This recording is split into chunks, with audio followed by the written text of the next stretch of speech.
El-Amin. El-Amin. Yes. What does Elitom mean? God is perfect.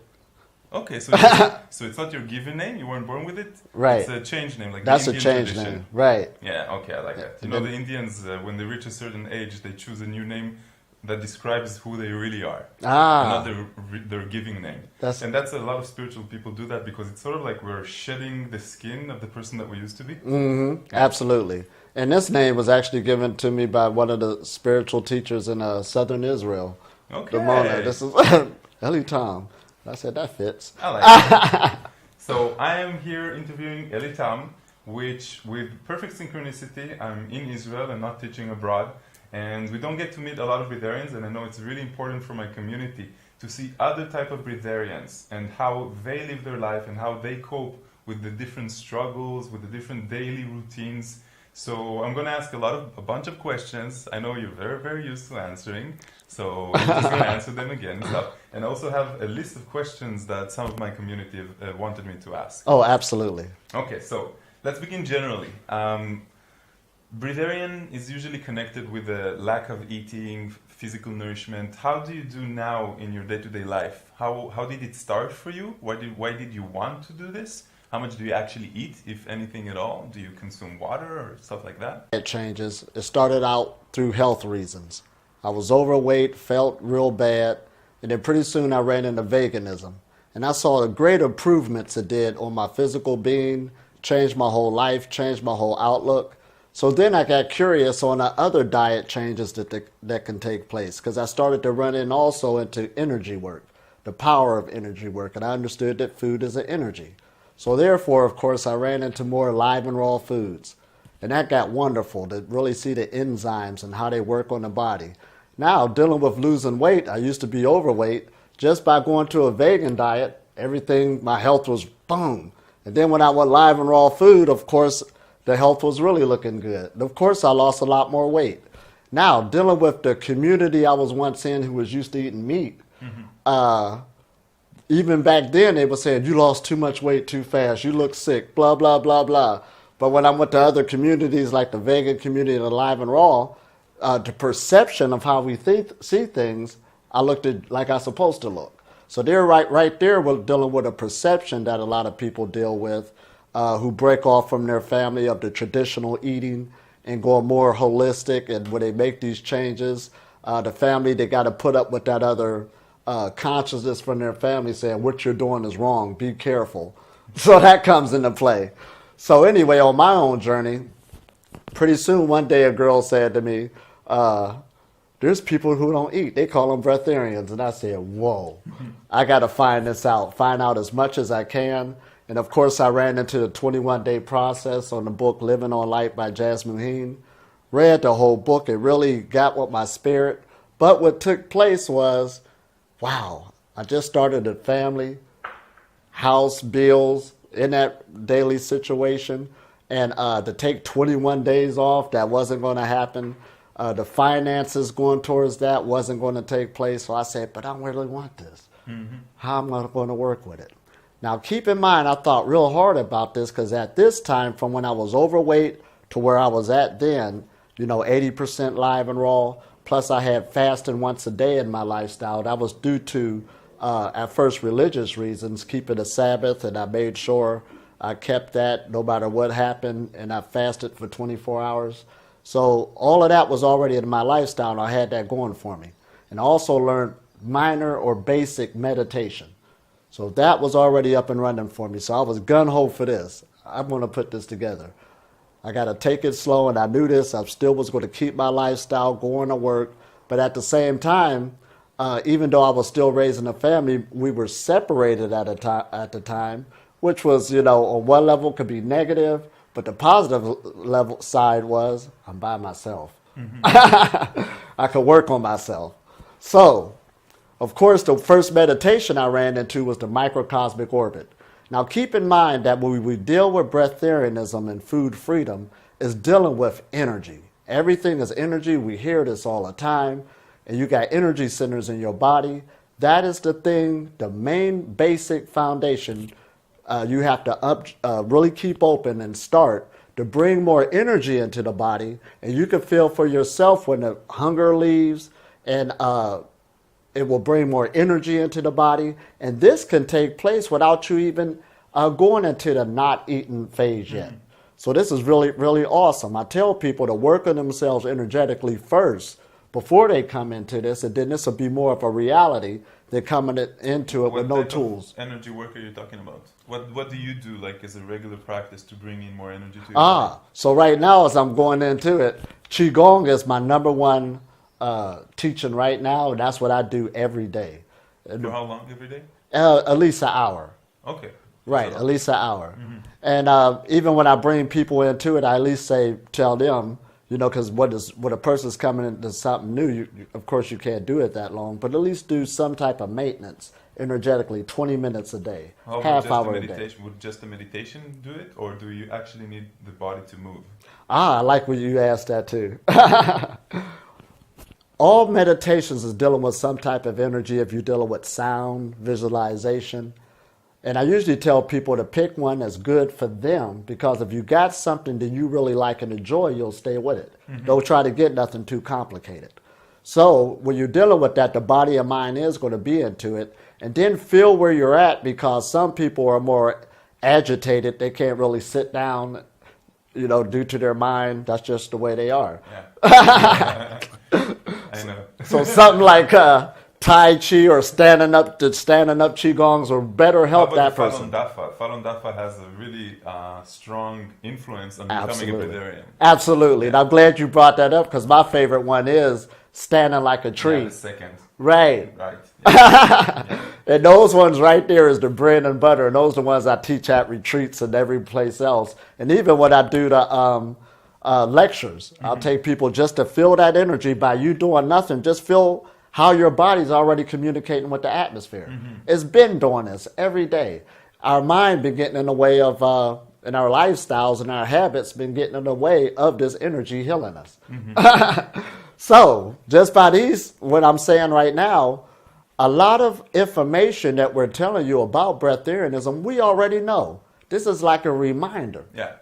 That's all it is. You're already breathing. We need to hear something 20 times until it really settles in, and then we make a choice. Exactly. You know, knowing that something exists. I know I can climb the Himalayan mountain. I'm going to do it, right? Right. But maybe when I will be prepared for it, Spirit will guide me to it. And like send the right type of mentors and people to teach me. Absolutely. Yeah. It's already there. So dealing with breath work, you're already breathing. Dealing with Tai Chi and movement. You're designed to move. You're moving all the time. These things you already know. So when you take on these spiritual practices, you're just bringing in what? Thinking more, how should I say? Not strict, that's not the word I want to use. There's a word. Okay. It will come. It will when you come. let it go. But you're putting your thought process more into what you're doing. And when you put your thought process more into your body, that's when the energy gets higher, that mind and body connection. It's already connected, but you want to get more into your body.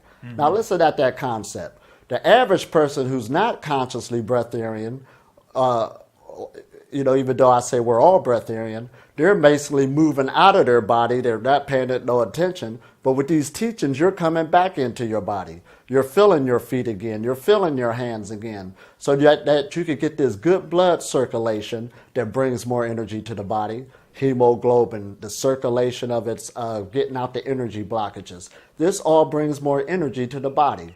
Now these basics you know, but what happens now is, I know the biggest thing, going back into society, to your old lifestyle, family, friends, work. Mom, dad, right. Mother-in-law, father-in-law, here we go. Yeah. Children, put that down, stop it. Yeah, that can run you up a wall trying to be on this path. So even when you learn being on prana, you're bringing more prana into your life now, or you're balancing it out more. Now you got to see how far it fits before you totally go food free.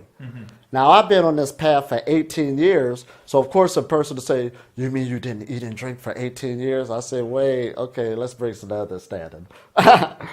What happens is you do got three different levels, I put them as, on being on the breatharian path. You do have a baby level. That's where you first come into this energy. You know you don't need to eat, but you're falling down a lot. You're still trying to walk. You're going to go through these levels until you can kind of figure out where to put this new lifestyle in your present life. You're feeling guilty about eating when you do eat something, like you done broke something. You got to break all of those belief systems. You don't need to feel that way at all. There's still some foods you might love to eat. You got to put that in your mind that you still should enjoy those. You don't have to rip them away altogether, because then you're going to have a spiritual journey where you're going to feel sad, and it's not like you're completed something. You'll feel incomplete. So even when I tell people that concept, because there was foods I knew deep down inside that I still loved, even though I know I had the power to go food free. But when I let go and started to enjoy those foods with no guilt, that brought more, even the food acts differently in you. Everything goes together. And then by its nature, this is why this is allowing the taste or how the food used to respond to you will leave over a period of time. Okay. You don't want it no more. Even the way your body feel when you start eating the food, they're just like, I feel better going towards the light. So when you're gentle with yourself and you don't feel guilty, eventually you won't even want to eat it, as long as you're bringing in other sources of energy. Exactly. It's like buying a kid a new toy. I gotta have a toy. You spend all this money to give them this new toy, and then pretty soon you see the toy on the floor broken. They're done playing with it, but they got their play out. So the body, our ego, is like a kid that you're carrying around with you. Let me try that. I don't want to leave this alone. And if you let it have what it wants to have, but now this is what the play come into also. This is a real important question for people. Okay, they can understand that conscious eating level, but how do I get off of that conscious eating level? Because it seems like you're eating totally different than before once you run into this experience dealing with energy and stuff. Some people even say, I'm eating more than I did before. Boom, so this is coming into play. Now there's a tool you need, and there's a word I'm going to use. It's called temperance. Temperance is some type of discipline, some type of restraint on yourself, especially your eating or drinking. It's not being real hard on yourself, but now it's about, how should I say, if you know you love to eat certain foods at certain places and this and that, you're not just conscious eating before, you're putting more restraint on yourself to say, okay, Saturday evening with the family, that's when I'll enjoy my food. Before then, you're not doing nothing. You're putting more of a discipline on yourself to look forward for certain times when you're going to allow yourself to do this, and even keep a restraint on that. That builds up the energy both in your body and your mind. Did that kind of make sense? It does. But wait, are we still in the baby phase, or are we transitioning to the, I don't know how you call it. The teenage stages. The teenage, okay. Yeah, there's a teenage stage. And the reason why I call it is just like a teenager. They know all about life when you talk about it. Oh, the spiritual ego, that's how I call it. It's like Breatharian. Afterwards, they want to teach everybody. They're the healthiest. They love disease, stuff like that. Yeah. Know everything. So you'll run into those levels in the spiritual walk, being a Breatharian. I'm a Breatharian, and la, la, la, la, la. But then when you're by yourself, you don't know what to do with yourself. So that's the teenage stages. You got to give it credit. You learn a lot from them. Though. Like you tell a teenager, when you've got some more experiences to go through, keep on living.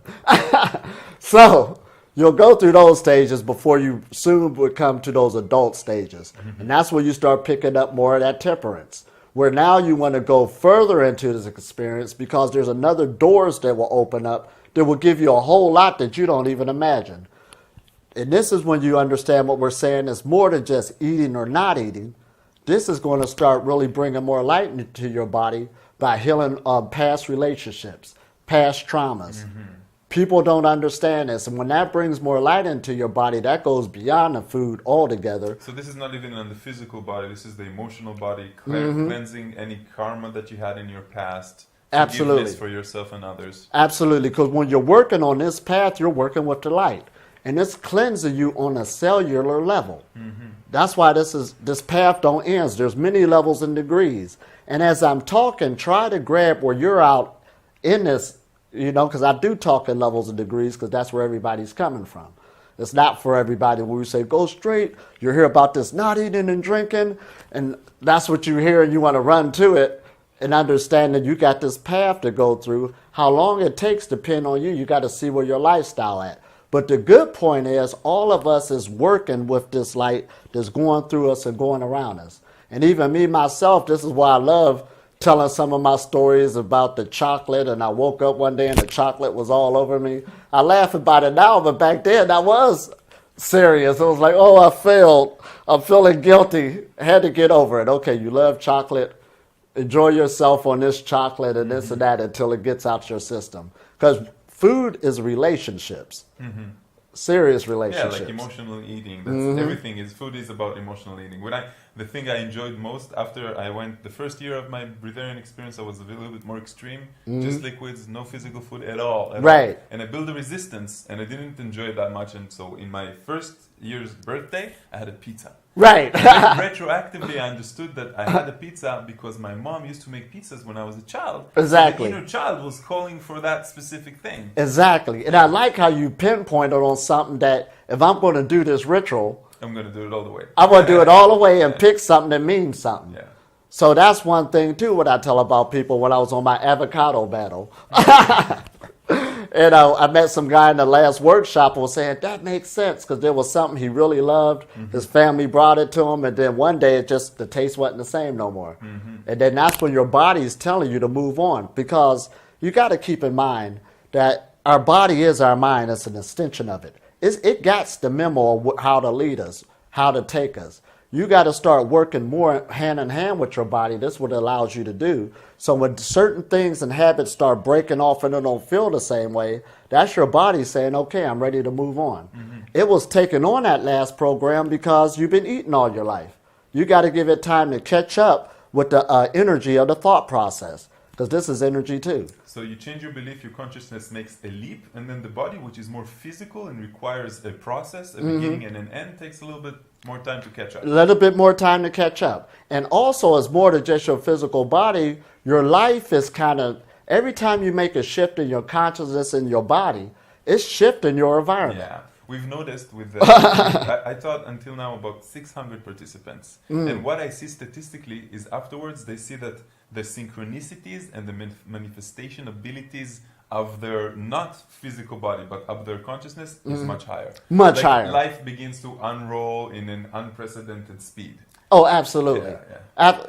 That just makes sense, because you're not spending a lot of time with that energy digesting food. Where is it going to go? It's rising. Heat rises But upwards. a lot of people will tell you, like, for example, you told me that you just came from Egypt and before that Morocco, and you're traveling around, and this is minimalistic lifestyle. But a lot of people have children and obligations, and like in the Western life, we have more stress. Even a mild sort of stress will create a craving. And that craving is filled by food. That's why I thought, like most of the people that I teach today, I don't want them to strive for perfection. I'm telling them, let's go to 60, 70, 80% energetic prana chi nourishment. Right. And then you can take it to your next level after you went to the integration. Exactly. And play with it, play with it.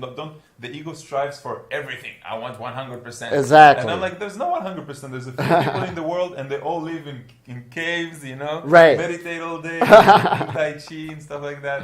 So, Right. So, but what would you recommend to these type of people, which is the common, This is a very good question, because I'm glad you brought that up. Because there was some guy that blasted me on Facebook. Everybody just can't live in a cave like you do.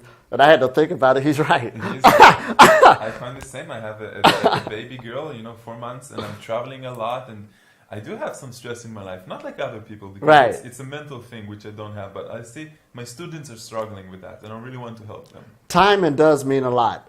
All right, coming into the Breatharian journey, as my son was growing up, I tell people, okay, I had him every other weekend. So when you're raising a child, of course, those times y'all have together, you want to get the best out of that time. So, of course, food is a good get-together. And those are the times where I prepared myself to at least eat with my son. Now, even then, I was living kind of extreme, because I was living out in the woods, way out from the city. But still, I knew I was with him. He still wanted to have this lifestyle, and it worked out great. So keep in mind, you're still on the Breatharian levels if you eat once every 3 days, once every 7 days. You understand? Because you already broke the standard of what they said kept you healthy. What do you want? But the ego wants more. The ego is seeking, especially in the 3D, the ego is seeking black or white understanding of what it is. So a Breatharian for most people will be doesn't eat, doesn't drink. They're not aware of the gray zones in between, and therefore they feel guilty. There's like a definition of an absolute. And in the 5D, in the higher self, in the present moment, when a person reaches that level of consciousness and understanding, he understands there is no absolute. Everything is truth. all the grays are perfect as they are Absolutely. for that person, for where he is in his development, Absolutely. Yeah, that's the concept that people, it's hard because they're looking at it as in a success or a failure. And Right. they have a failure, a doubt, minimum, frequency, and then again they start eating. Absolutely. Yeah. And then even in my own life, okay, this is why I say, when is the best time to bring forth that other level? Now, when my son started to get a little older, he wanted to play more with his friends. Dad, I want to hang out with them. I understand it. Now, of course, I'm feeling like, man, he don't want to hang out with Pops no more. But I understand it. But then the light bulb goes off. Boom. That's your chance to take this to another level. You was used to when he's coming over this weekend to eat this, eat that. Now you don't have to do that. I could go lighter. You understand? Change the frequency of it. Bring on that other lifestyle now. So now I could go more smoothies. Still enjoy yourself. But now I don't need that physical, harder food anymore. So then as time even went for even more when I got used to that lifestyle and I'm alone and my meditations is getting deeper. So now that's for me in my spiritual walk, because I've already done my commitment by raising that family. Now I can break off and go more with no hindrances. Now, of course, I teach celibacy also. So again, here I am also living a single lifestyle where I got to say... Wait, how long have you been Oh, boy. celibacy? I've been on this path for like 5 years. And you had your ex-wife? How did she take it? Oh, well, Well, with the son. this been, dealing with my ex-wife, this been over... Many years ago. Way over a I was decade. celibate for 6 months. Yeah, Too much. it's a strong energy, It is believe a me, strong because there's energy. even a whole teaching in Because that. you don't even touch yourself, and then you have all this sexual energy that is inside the body, and you can use it in a different way. Right. And your mind is free. Because you're not looking after girls. You don't care how you look. You don't care how you look at a party. The party you come to dance and enjoy it. Right. It's a different mental game. Whole different ball Yeah, game. but most people, they don't do that. Again, this is something that most breatharians that I teach, they don't have that. They're in relationships. Right. Yeah, So for me, I had all this time to work on myself. Yeah, it's true. I would love to be in a cave for a while. My sister did that. You did that. I would like my cave. Oh, back. man, the cave There's is some good awesome. caves in the Dead Sea that are waiting for me. They're like with a sign. Oh, man, all that earth energy, you're sitting there like, But as a breatharian, you also don't sleep much because, the body doesn't digest. So when you are in this cave, what do you do with your time? oh, Especially if you, so you've meditated a lot, you're in the moment, you don't even need to meditate because everything becomes Right. a mindfulness act, but what do you do? that's funny because a woman wants to become a breatharian now. She's been on the path, but she calls me up, I can't sleep tonight. I'm like, what did you want? What did you think was going to happen? Yeah. You don't need to sleep because you're in spirit world. Right. Yeah. Read a book. Start something new. Art, meditate. There's so many different things that people don't have the time for. Exactly. Now suddenly they have the time and they complain that they can't sleep, but they don't understand. That you are goes with the sleeping enough. package. Yeah. Right. It's a package. You're going to sleep less. You're going to have more energy. Now, when I first ran into it, I was doing this real big project that was bigger than me. I loved it. People didn't even know I slept, and I wasn't. Because I was always everywhere really getting it done. But once the project was over, what do I do with my time now? And the first thing a person want to do is dumb down the energy again. Two jobs. That's my secret. I have 2 jobs. One is teaching all over the world. The second one is right here in Israel, 4 days a week if I'm here as a computer programmer. Right. Yeah, and then double pay. You have time to do whatever you want. You can do with a kid. You can exercise. There's a lot of things, and we want to live our life fullest. To the fullest. Like Batman. Exactly. You want to be Batman and you want to be Bruce Wayne together. Exactly. And this what makes it so great, just what he's saying. And I put a post today telling people, if you got this new energy on your hands with more time, you should be healthy without a shadow of a doubt. Work out. Yeah. Exercise. Use that energy for something. A lot of people don't work out today. Especially after 30, they get married, they don't care how they look, and then they neglect the physical body. Yeah. Oh yeah. Do push-ups. Really challenge yourself and just bring it out all the way. If we're talking about that, how much time did you experience a weight loss after your initiation? I like that. And when did it stop? And when did you actually, if you did, gain a little bit weight? Because for me it was 3 months going down and then minimized, and then it took me even half a year until I started gaining more weight, and it was purely muscle. Right. I was working out a lot. Right. There was almost no fat. And for me, it went into 2 different phases. The first phase, it was like, okay, I went from 190 to 160 pounds. I guess that's 80-something kilos to 50-something, I believe. Yeah, that's a lot. Something like that. But that was before I even became into breatharianism. Now, breatharian, I lost like 20 pounds. That's not a lot. And that's not a lot. I was still, at my good BMI. But due to the people around me, oh, what's wrong with you? The meat eaters. The meat eaters, right. But I'm still in my BMI. I'm looking at this. But once I got comfortable in that particular weight, now mind you, I was still basically dealing with the liquids a lot more so. So therefore, but I was at a good weight. And then when I began to come off the liquids even more, then that's when it went down to 120 pounds in the 20s. And I would have never imagined myself being at it. I think that's something like 52 kilos or something. Right. Now that's where I'm at right now, like 100 and what? Let me get these. It's hard with Right. You can stick to the. So I'm about 53 kilos, 54 kilos, which is 121 pounds to 23. So it's up in there right now. But right now, if I would have came from 190 to how I look now, what happened? So Something's wrong. Really obese. Right. You were like a big guy. Exactly. And it wasn't stopping. I was like, what's wrong? I don't know what's happening. Eating chicken. All right. So I know exactly how it happened. All right.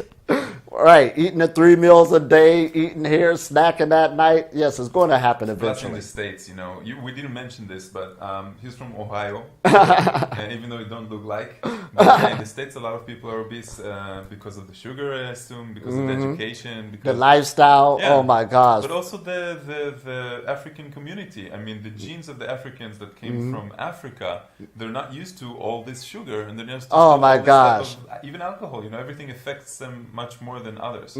Whole differently, the soul food diet, Yeah. affecting your soul. That's from what I remember I've been taught is that they took, like when there were slaves, they actually took from Africa the strongest and the biggest. Right. So they had a whole community of African Americans that are like big, like with the genes of the bigger ones. Right, the ones right. That tend to be more chubby, fatter, big bone. Right. Yeah. Absolutely. But the whole idea is, okay, you got that physique coming along, but instead of taking it more in an energetic way, it went more physical, and you can see the results. Yeah.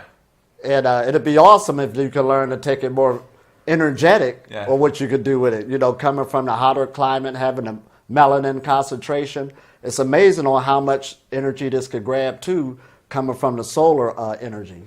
But that's a whole nother lesson within itself, yeah. Because if you toxify the melanin dealing with the sun, then it becomes your enemy. So you're walking around with an enemy on you, and it could be a big benefit. So that's very awesome. That's a whole nother subject. Wait, I have a lot of questions. First, how do you feel that you have changed after your Breatharian initiation or your transformation? But I'm talking more about not your body, but emotionally, mentally. What do you feel that has changed in your life? Oh my gosh, my whole perception changed. And perception meaning the way I look at life. When I say I'm living in heaven, I really do mean this. Everything is just like, because this air sustaining me, I know this, I got over it. You're walking around, but you are living in heaven. It's like there's no stress. If there's a problem's going to happen, it's coming from me. I understand this. So my perception on life is totally different. I'm having so much fun. And I'm just not making this up to draw nobody in. This is true. When those blockages leave, I'm so glad I started this journey. It's like, wow, I'm living in heaven. 18 years, man. That's one of the oldest ones. In the 80s, Jasmine wrote the book, and then people opened up to it, and really it was a few hundred people. Today I'm trying to reach. We just had the biggest pranic living initiation in the world. I had 55 participants. That's in Phoenix, awesome. just like a month ago. That's awesome. So people are opening their mind, but 18 years? 18 years. You have a lot of experience. Coming out of the American diet, African-American soul food community, yeah, there was some battles coming out of there dealing with breatharianism. Well, you had to be very extreme to both sides. So you had to be obese. You had to go all the way to breatharian. I've got to keep running. Don't look back. But then you bring the knowledge back trying to help people. So that's why I like talking about these different phases I had to go through. where you're being honest with yourself. I still like this. I'm not able to break that yet because that chain is still in you. How long since the 18 years until you matured from the baby to the teenager and from the teenager to the adult? Oh, actually, it happens real quick. And you're going in coordination with your atmosphere too. Now, how should I answer that question to be more realistic? To really mature into this was over the last 5 years. Okay. To where I really want to take off further. Okay. And that's where it hit me. And that's dealing with the celibacy part where that really kicked in and say, okay, we're going this path to use your sexual energy in this now, and let's go with it. That's also the 6th Tibetan exercise. Yes. Oh, I was telling one of my friends that they had the 5 exercises, but I said, you ain't hear about the sexual energy part? No. No, nobody wants to hear it. Don't want to hear it. Yeah. And if people notice on my lectures and everything else, I always bring in sexual energy into it. It's very important because it's dealing with you can have a partner that is also working on their consciousness, and you can have tantra so you don't ejaculate, and you still will have that sexual energy. Absolutely. And it will actually increase. Absolutely. So one of the things I do teach is with that partner, sharing that energy with one person instead of spreading around, which is going to bring a whole nother pattern in your life. So we teach that. And then we also teach that for those who want to live more chaste. But we're not saying don't have sex at all, but bringing out other sex education of enjoying brahmacharya or celibacy for those who really want to do it. Now we're offering that information. It could be good and a lot of fun. And it's a high energy that you could really work with. So but basically, like we're saying on everybody, dealing with that sexual energy and dealing with our center, which is the spinal cord where it's going up and down to the brain, yes, it has a big effect on how we see things, see the world. Most men don't even believe me that you can separate the ejaculation from an orgasm. Oh, wow. And they don't believe me that I said that the orgasm is even stronger and more powerful. Right. Yeah, but I have a 5-minute video on YouTube about explaining the cheapest tricks about how to start before the spiritual act begins. Right. Just to press the thing and to practice with yourself. Right. Like that. But after a month or 2 months, you get there. Oh, absolutely. Yeah, and it changes everything about sex. And I'm glad you brought that up because more and more, as we start teaching this knowledge, of course, when I first started Breatharianism, there wasn't really hardly no resources to look for. Now you can kind of see it more, and it's going to be even more. It's sort of like when vegetarianism came out. When you started this, there was no internet. Yeah, there was no internet, right. So like when vegetarianism came forth, that's new in the Western society, actually. Yeah. And when it first came out, it was beat up on. Now you got thousands of books on the subject. Yeah. So it's going to be the same way with this soon. I believe so. Ask Bashar once, if you know who he is. When I was building my process, I really wanted to do it in the best way and understood that the only way is to ask entities or a channeler. And he told me that in 50 years' time, about 10% of the population will be breatharian. Oh, absolutely. Just like what we have now with vegetarians and vegans. Absolutely, without a doubt. More normal. And I'm glad you said that because I did a big thing in Michigan and in the United States. And this is when I first started. And I said in 20 years from now, this is going to be user-friendly around the world where it'll be easier to find. And sure enough, here I am in Israel. And it is being easier to find now. How did you get here? Oh, boy. Who invited you? Oh, my gosh, this is a deep story. I was sitting there in Egypt just now before I got here. Okay, where? In Sinai or in Egypt? In Egypt, Cairo. Okay. So I was there by the Nile River, matter of fact. So it was this guy I met. He was from the United States. Him and his family, they was on a spiritual journey. Okay. But he's saying he's the prophet. He got a message from God. He went to different spiritual communities. They didn't want to listen to him. So in my mind, I was saying, well, I'm sure Spirit would have at least informed the other side that you was coming. So I'm like, oh, boy, but I'm listening to him. And then it dawned on me as he kept talking, oh, that spiritual message is for me. And he just came from Israel. He was talking. In Israel, yeah, you got to go there. And they say ding, and then that's when the balls start going rolling. It's time to go to Israel. It is. So his spiritual message was basically for me. That's how I was catching it. And I'm here now, and a lot of great things is happening. So that's usually a good lifestyle, too, of how I got here. But even when I leave here, it's like, where do I go next? And wherever I go, I'm teaching this message. It's a must. What do you live off, money-wise? How do you survive always traveling? I know you don't eat. Right. So that's fixed, and you sleep with people who are inviting you. And how do you... Oh, I actually teach in workshops, teach in retreats. Of course, I got the website selling the books and stuff like this, and there is people in the world who do give me good donations. So you never want to go back home, or you just want to continue traveling? You're a nomad. Right, that's right. So even when I do go back to the States, basically, I might as well put it out here now and broadcast it. I love long distance biking also, so I am going to go from coast to coast doing my conferences along the way. So that's coming. Maybe I'll meet you there. I'm there 3 times a year. Oh, like awesome. Yeah. That'd be a good connection. So there's some good points coming. So I am a nomad now, so that is for sure. Okay, so many people asked that a lot of people go through binge eating, emotional eating. Is that because we're not allowing ourselves? Is that because of the guilt that is building up, so it goes to the other side? Well, Breatharian, when you go through that, it does give you power. First, it comes along and it knocks all your books of knowledge on the floor, and it's like, I dare you to pick it up. Vitamins got broken, minerals, so it gave you this 2 power. liters of water every day, what you need to eat, how many times a day you need to eat, medicine, stuff Right. like that, yeah. So some people will say in their mind, I got this power, so now I can eat this thing that we used to say was unhealthy for me, and it's acting totally different due to my new consciousness. So they go into that type of eating, binge eating, and stuff like this. But the good thing about it is they know when to also quit and know when they went too far. But also that's when, for some, the guilt comes in.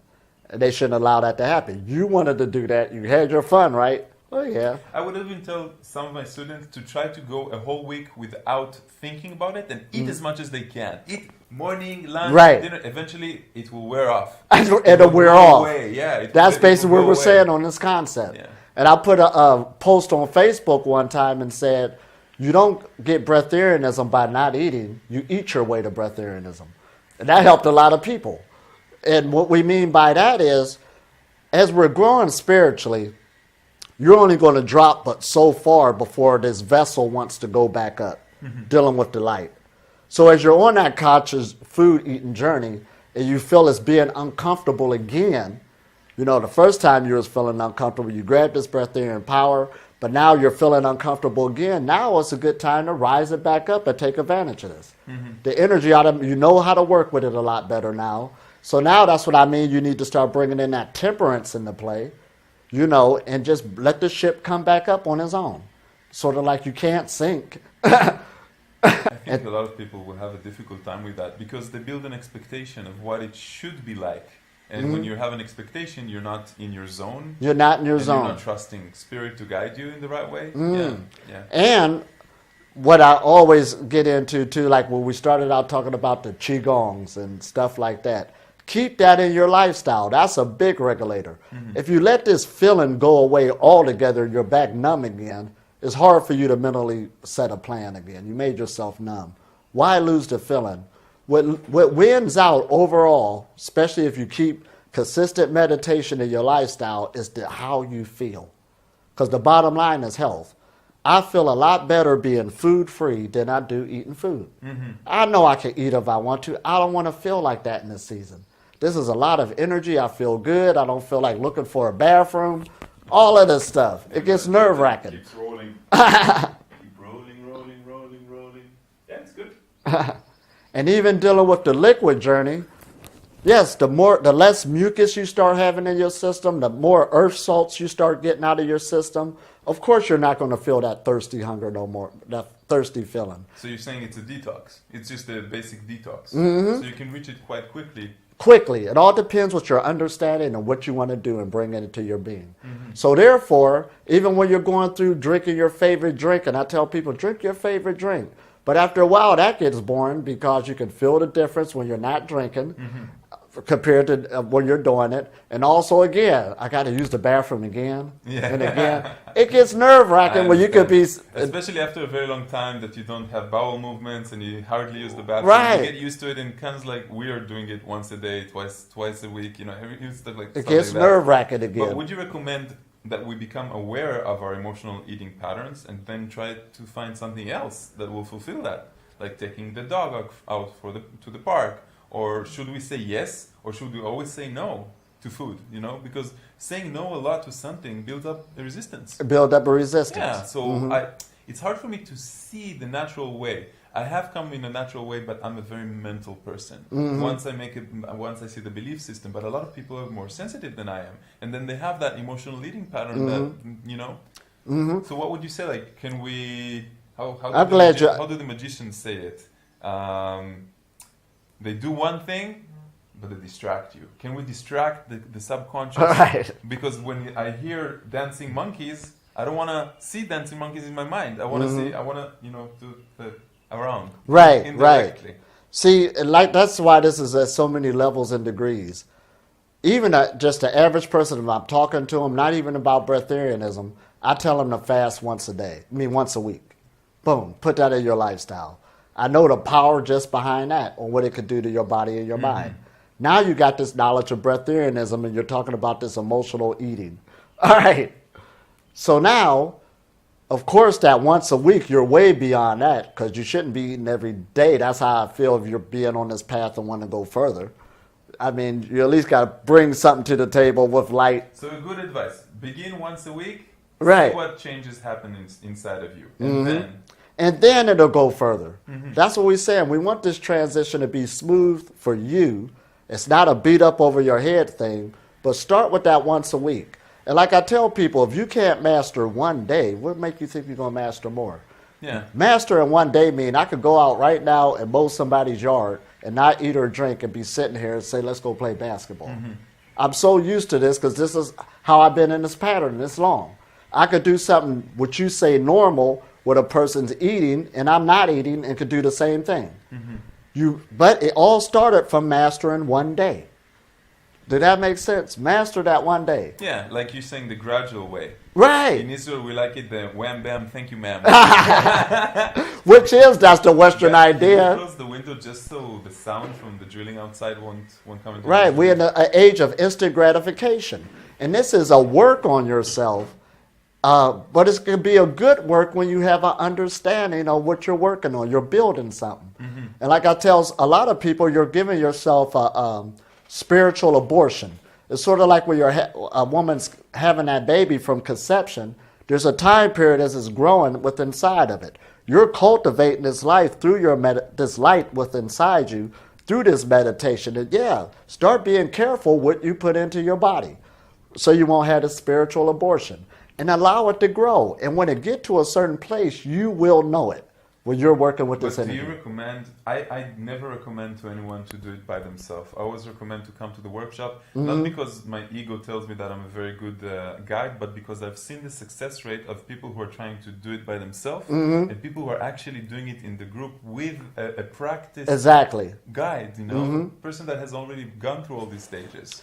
So would you tell people to actually start doing that, like just fast once a week and then end up in a workshop, or even attempt to do it by yourself? The power of a workshop and a retreat. Let's get into that. Okay. I like that. That's good. Not only all physical matter gives off an electromagnetic field, our lifestyles, the homes that we're in, has this electromagnetic field. So it has your old habits all through there.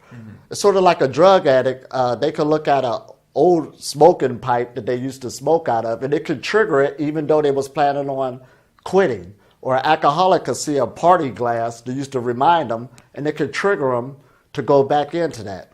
Now, I'm just bringing that up for a minute because what the retreat is saying is, it's taking you out of that frequency and that vibration you're living in right now to go take a time out to build up a new resistance in yourself.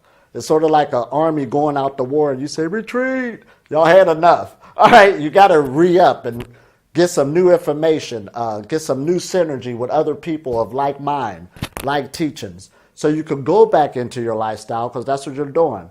So you can have enough energy to straighten it out. It is a lot more tougher trying to get this information and do it with these other frequencies that's all around you that already got set there through repetition. That's right. It's hard. It is already in you. You're connected with it. So it's a lot harder. It's not only that. Get rid of the cell phone. Get rid of your house. Get rid of the thoughts about your girlfriend and all your of children and your pets. But, what I usually tell people is that when you change an engine in your car, you take your car to the shop. Absolutely. And you leave it there. And after that, then you have time to break it in. Absolutely. Yeah. And like I told my son one time, I said, I love doing the retreats now because it's a retreat for me Yeah. to meet other people. Yeah. And then he went through the retreat, got a real good video you got to look up. Now he's 19 and went through the process, but he understand the knowledge just by being around me. But he's talking about also the power of meditation. He worked on himself for like 4 months doing the qigong every day. Boom, boom, boom. So one time I was doing an 11-day retreat, he joined along and said, this was so easy. And he's giving credit to him cultivating his own energy. That's right. That's what it's all about. I find that the people who are having it the easiest are usually people who exercise, which cultivates their energy without them knowing about it, and people who are, you can say, a little bit younger than adult people. Right. Yeah, it depends on their patterns, really on the patterns, but most of the time it's about the physical activity. Absolutely. Yeah. And I got two different people coming into my workshops and stuff like that. Usually got the younger generation and the older, especially to my retreats. I got a lot of people in their young 20s, so they're receiving the message differently also. What they're taking the message and learning what it is, now I know how to keep a center to stay healthy and work with energy. Because, of course, they got a lot of marriages to go through, children that's going to come about. We understand this. Somebody who's a lot older, of course, seeing the body make its changes, boom, got some, usually a health issue that they want to work on. So that's coming into effect. So they're taking it differently also, dealing with that. So the both parties on the way they're grabbing this energy, the younger generation, I tell them you got plenty of time on when to go to the fullness of being a breatharian. But you're working with this energy now, and they're glad that they know this now. Wow, I can make a ball. We're good. But that older generation, of course, you got more time in your hands. The kids is already grown. Now that's a good time for you to go deeper into meditation in your spiritual life if you want to, and resurrect this and watch the changes, watch your health come back, regeneration come back, and you can see it. Yeah. Sort of like in that Five Rights book, notice he got people at a certain age who was older. He wanted to see, because it's harder showing a young person. That's how you're going to feel when you get on that knee, eating their steak. But now this is a whole different ballgame. You need to mature spiritually. Some people, young people, especially today, the indigo children and everything, they already have that. Their soul comes from a place of breatharianism, so it's easier for them to attach themselves to this type of lifestyle. Absolutely. It feels more natural to them to not eat than it is to eat. Absolutely. Yeah. And especially when we talk about these unseen forces and energies, they can comprehend it due to the technology. Because that's what we're dealing with. Now we got equipment where we can see that all these energies. Yeah. Your favorite radio station is going through you right now. This is not far-fetched. So. Okay. A question. How would you, or what would you recommend the best affirmation or visualization for the people who are watching this to bring in more energy to their body? One good programming to do. Exactly. Get relaxed in a nice meditation pose. Feel your whole body and give it to affirmation or the command to receive all it needs, all its nutrition, vitamins, minerals, everything it needs from other sources. Right there, that's giving the body the command, because you're the command center, of this is what I'm allowing you to do now. Because it's been doing it, but now it needs your permission too, because it's doing two things. It's obeying the laws of nature.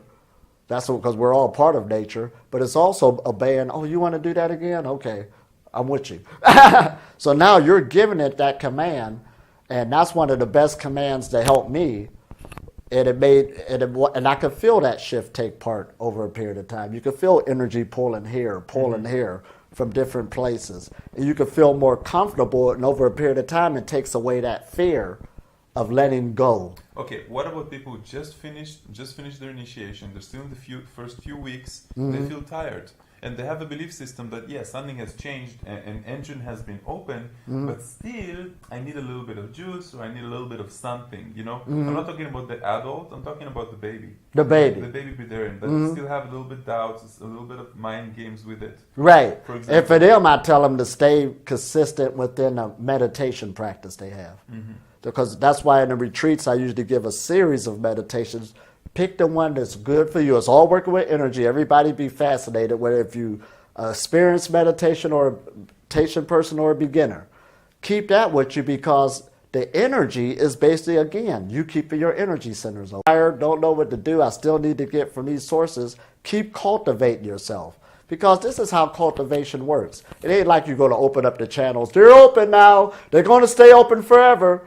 Our electromagnetic field is always shifting and changing. Okay. From every thought, from everything we put on our body, in our body, even on the higher levels, like I wear wool, silks, and cottons just so the pores can breathe. So you're saying constantly activated, constantly activated. Right. It's your responsibility to work keeping your energy centers open. Even the synergy of being around different people. So keeping that meditative practice helps keep these centers open, opening up the chakras. It's there for a reason. For you to keep this like a river flowing instead of getting clogged up, that's where the energy starts getting low. So if you don't work out doing your practices every day, for a few days even, would you feel a shift in your energy? Oh, absolutely. Would you feel a need for external source of energy? Oh, absolutely. Yeah. Well, let me put it like this. I got some young students now who call me, and the first thing they say out of their mouth, well, I have put off my Qigong in a couple of days, and I do feel like I need to get back to it. Now, we wasn't even talking about that. We was talking about something else, but they'll see how I'm still consistent with it. Now, me, I've done this so long that it's part of my lifestyle, something like you got to do, like eating breakfast. Like me and my friend here now, we go to the beach every morning, and it's wonderful just working on the energy. But even if we weren't together, that's something I'll do anyway. But you want to make something second nature. When I say part of your lifestyle, it's just something that think about what you're doing now in your lifestyle that you got to have. I got to read the newspaper every day with my coffee. But that's a habit because we're creatures of habit. Yeah. So it's not far-fetched. You do it first thing in the morning, I assume? Oh, absolutely. Yeah, everybody that tries to do it in the evening, they always have excuses. Right. Yeah, they get to go. Do it in the morning. Have to do it in the morning. Right. And then like we was talking too, how long do I do it and stuff like this? Well, you always pick your minimum, at least 20 minutes. The reason why I say 20 minutes, because it takes 7 minutes for the blood to circulate from the heart all the way from the body back to the heart. Okay. So that gives it at least 3 rotations of you being in a relaxed state to help the body. And then from there, there's mornings or whatever time you pick, you'll want to go longer because you feel that way. And there's some days, I can't wait till this time is over, the 20 minutes. That's just being human, being natural, because all these energies is changing. And then there's days you want to do more. The meditation went so good in a morning time, you want to do another one in the evening. Right, that's how it be. So you get back on this course where this is now part of your lifestyle because you're a light being. You got to start working as a light being. Wow. Start functioning as one. Okay, what were your biggest struggles, your daily issues? I'm talking about the first years. I'm talking baby Breatharian, 13 years. How did you feel? Because I see the repetition with my own students, and usually it's social and mind games.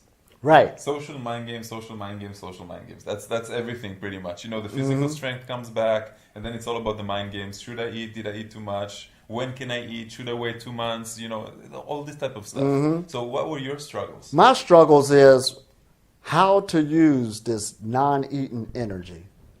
When do I eat? If I do eat, where do I place it? Because you're rearranging your lifestyle. And to make it more plain, you got a family get-together. And I remember my first family get-together was at Americans Thanksgiving where everybody got a turkey. So I decided not to bring too much attention to myself to get something light. That's very difficult. I try to do it in our Pesach, which is equivalent to Christmas. Right. I sit there with a bowl of soup, you know, just the liquid of the soup. Right. And then everybody is eating like animals. They're like 10 minutes talking about it. And then my cousin looks up and says, right. Why aren't you eating? And you're like, shit. I have to tell it doesn't help at all. And then you get all this energy bombarded with questions. No, you can't get away with it. So it doesn't help at all because just what you said, I got attacked. Oh, yeah. So I had to bring something else back up, another concept. You know you're going to be with this family get-together. You're there at that time period. You can actually share with the family because 9 times out of 10, they know you made transitions with something, with a diet. They will enjoy you being back with them. You don't got to go real hard all the way either, but just build that bridge because a lot of those, I see a lot of people suffering spiritually also, dealing with these gaps between their family because they don't think the same way they do and stuff like that. But now I'm reversing it. It's not the family's fault. You grew up out of that frequency. They're just being normal. It's you bringing that frequency to them. They already see you. So you do your best to try to at least build a bridge to keep that where it won't bring that other attention. You ain't expecting nothing for nobody to change, and you're going your way anyway. You're not going to be stuck in this frequency forever. And it does a lot more to the overall synergy of everybody. You can build up relationships again. Because some people do got in their mind, even though they don't say it to you. Oh, you don't eat, you're a breather, you think you're better than everybody else. I know, yeah. They feel bad because they feel less next to you. Right. Even though you didn't do anything or say anything. Exactly. Or treat them differently, yeah. So that intimidation to be there, even though it's not verbally said. That's right. So you're coming to the plate now, knowing where to build that bridge so y'all can keep that relationship, because energetically, yes, you did learn something new to bring more light into the situation. So, and they will really appreciate it. You can see the shift. How about the people around you? Did they start eating less? Like with me, even my cat eats half of what she used to eat, and she got fat from that. And their energy, like, but girlfriends, relationships, people around you, especially if you're going out with a few people that are just like you, right? Breatharian, people around me stop eating. Right, they do. There was a guy who came and visited me when I was in Egypt. He went on vacation, found out I was there. Well, I'm coming to be with you. And then one day we're out, and he admitted, he said, man, you know, if I wasn't with you, and if I was back at the place where we were staying with those other people, they're nice, I'll be doing just what they're doing on how they're eating. True. And that's a reality. It is. And see, me, like, again, I've been doing this so long, it's like a magnet. It's a vibration that people around us just feel that unconsciously. And then they just don't feel like eating too much. And if they do it, it's something light. It's right. Like they'll drink a juice or a shake or something like that. Right. So when he was around me, he had a chance to live this, being up under that other influence. Did he exercise with you in the morning? Everything. Amazing. And this was the lifestyle. And this is, he's another good student. So of course, pretty soon he put out a video showing his new Qigong. Right. Absolutely. But that's what it's all about. It's about coming into this until you get strong enough. Like for myself being in Egypt, and I knew the other people and I'm talking to them every day. I even went to a house when they invited me in. And of course, out of hospitality, they brought this big tray of food in. They don't know me, that I'm a breatharian. But I said, no, thank you. Oh, no. Oh, no, believe me, I'm working on something. I just made a joke. I'm trying to watch my weight. Now, pretty soon, the guy did come back and say, well, I did kind of feel bad that you didn't accept our house offering. But I said, well, you should feel happy that you at least met somebody who's care about their health or what they're putting in their body. So I kind of reversed it. Well, what we do is we just say, we're not hungry right now. Right. Or we're going today, after the 2000s, it's really easy to just say that you're on a detox or a special diet or... And then again, I'm talking in levels and degrees. Yeah. There was a time I probably would have enjoyed something off that tray still being in the breatharian phase. Yeah. Because I know before that I probably didn't eat her two or 3 days. This is phases. Now where I'm at more the adult. Is there any type of food that you actually miss that you would like to have? Or if you would have liked it, would you just eat it? Nothing at all? Yeah. Like it's gone. It's just even when I was in Egypt just now, they was like, you got to taste this one Egyptian dish and this and that.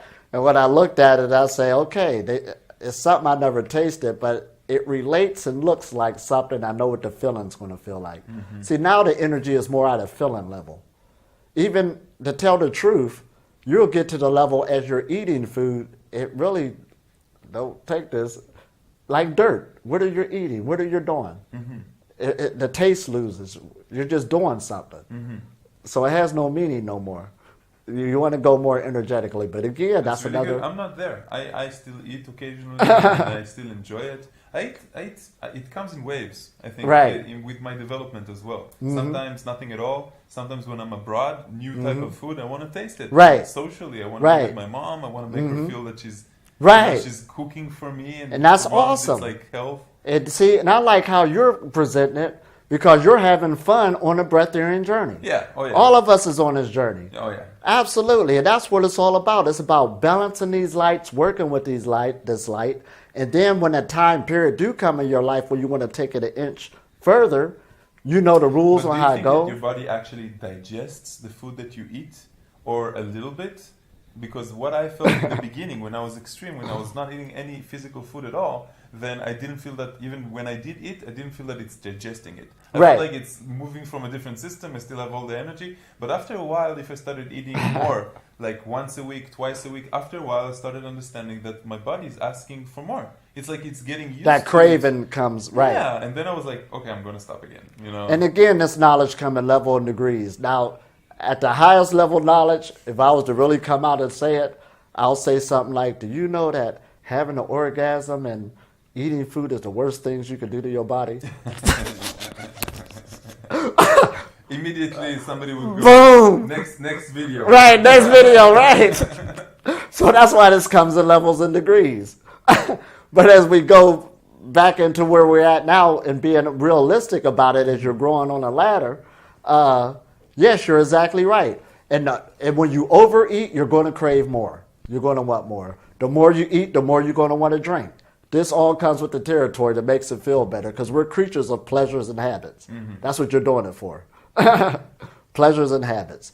But what you're doing is you're just redirecting your pleasure more towards the light.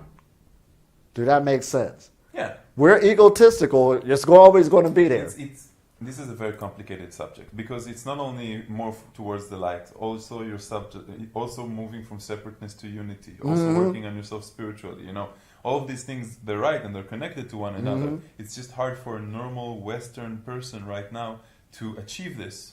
So I'm saying go for 70%, 80%. Right. Don't strive for perfection because you don't have that. Right. Thing, you know. I got another video talking about the great obstacle course you're under. You got foods in this age have never been on the planet before. Yeah. Different types of chocolates. You could go to, different pizzas with 3 different cheeses on it. Yeah. You got a battle going on. You can eat foods around the world. This is what you're up under. Yeah. So this is no game. Yeah, it would have been easier if there wasn't so much flavor in the world. Right. Sure. And believe me, even McDonald's is coming out with the vegan sandwich. It's temporary. It's the taste is temporary. That's what I understand. Temporary. I taste it and then after a minute it's gone. And the experience itself, it doesn't remain with me. Right. Only the experience of myself remains with me all I'm the glad time. like when you said that because when that desire meets that pleasure and it fades, that's when you keep seeing this illusion. Yeah. I like a continuous foreplay. Of me imagining how it will be like. And I know that the foreplay is usually even better than the intercourse. Oh, absolutely. And then you understand that, okay, I'm continuously in a foreplay with reality, with the things that I want. Absolutely. It doesn't matter if I get them or I don't. Absolutely. And what really push you to go further with it when it's your time, once you see that desire hitting a pleasure and it keeps fading like this, and you're craving more, like a drug addict, try to get that other high. It's like missing someone. You miss Right. them, you feel the emotion, but then when you meet them, like everything goes back to normal in 5 minutes. Right. And then when you get back to that point you was at before, okay, I'm back at the good food-free point. Do I want to start that cycle again? Or do I want to see what's through that door that I never opened? That's what it boils down to. This is not different than people who are addicted Right. to alcohol, to cigarettes, and then the further along they go in their new habits, they're like, I know how this looks like. I can just go on and continue. There's one Breatharian who do relate it to foods and drugs. I mean, drugs and alcohol. Straight up. He goes straight up with it. I know some people also call it poison. Yeah, I prefer not to. Right. Because it's totally different than that because some people will say, when the last time you ate something or drank something? And I have to say, this isn't Alcoholics Anonymous.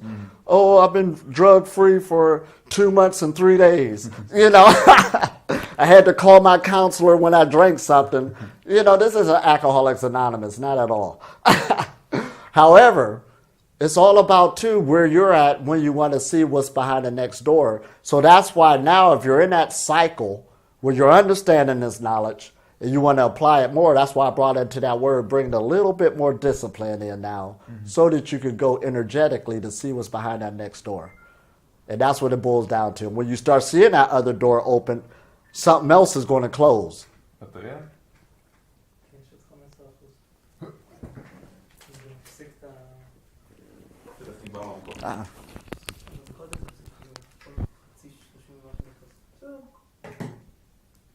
We're going to finish up soon anyway. Just keep rolling and rolling. Yeah, we got some pretty good material, I guess, huh? This is a gift for you, man. Oh, what? Yeah. It popped out for me, I guess. I give this to all of my students. Awesome. It's the seed of life, and I wanted you to have it, so you have a memory from Israel as well. Awesome. Look If you at like this. the pon-pon, keep it. If not, I don't like things that are not, how do you call it, perfectly aligned. And the pon-pon Right. is also on the left or on the right, so I usually kick it up. Oh, wow. Beautiful. Look at this. Yeah. Uh-oh, I'm getting sleepy. So, any last advice for the viewers? Okay, and we'll make this journey for last advice. The journey is beautiful. We talked about all of that. You save a lot of money, save a lot of time, a lot more energy, but there's also a lot more abilities to come out of this, because believe me, we're just scratching the surface. There's also the levels where you can eradicate sleep altogether. I've been on the brink of that many times, so that'll probably be my next process. So that's a whole nother door that's going to open up. And then last but not least, we're opening up now longevity, since we're talking about health, and also immortality. We're talking about that now. Yes, in the modern day science, the body does regenerate itself at different time periods. So all of this knowledge is coming back and is really great. So just stay in tune, and for the advice, number one, at least keep a food-free day open in your life religiously, Like no once a matter week. what.